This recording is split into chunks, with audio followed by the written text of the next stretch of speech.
ভাবুন তো, একদিন হঠাৎ একটা ভিডিও দেখলেন কোনো সেলিব্রিটি এমন কিছু বলছে যেটা শুনে আপনারই বিশ্বাস হতে কষ্ট হল।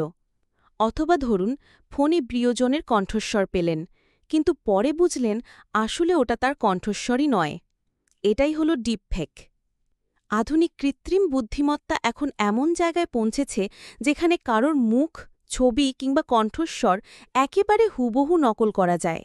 প্রথমে হয়তো মনে হতে পারে এটা শুধু মজার জন্য, কিন্তু সমস্যা হচ্ছে এই প্রযুক্তি এখন অপরাধীর জন্য ব্যবহার করা হচ্ছে। কারোর মুখ বসিয়ে ভুয়া ভিডিও বানিয়ে ব্ল্যাকমেল করা হচ্ছে, আবার ব্যাংকের কর্মকর্তার কণ্ঠস্বর নকল করে টাকা হাতিয়ে নেওয়ার ঘটনাও ঘটেছে। এমনকি রাজনৈতিক নেতাদের নকল বক্তব্য ছড়িয়ে বিভ্রান্তি তৈরি করার মতো কাজও হচ্ছে।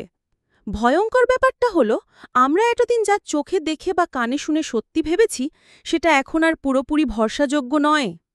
তবে গবেষকরা থিমে নেই। তারা এমন সফটওয়্যার তৈরি করছেন যেটা ভিডিওর খুঁটিনাটি বিশ্লেষণ করে বলতে পারে এটা আসল নাকি নকল। কিন্তু প্রতারণার কৌশল যত উন্নত হচ্ছে, শনাক্ত করাও তত কঠিন হয়ে যাচ্ছে। এক কথায় ডিপফেক আমাদের সতর্ক করে দেয়, প্রযুক্তি যত এগোবে আমাদের সচেতনও হতে হবে ততটাই। তাই পরের বার কোনো চমকপ্রদ ভিডিও দেখার পর বা অচেনা ফোন কল শোনার পর একবার হলেও ভেবে দেখবেন, এটা সত্যি তো।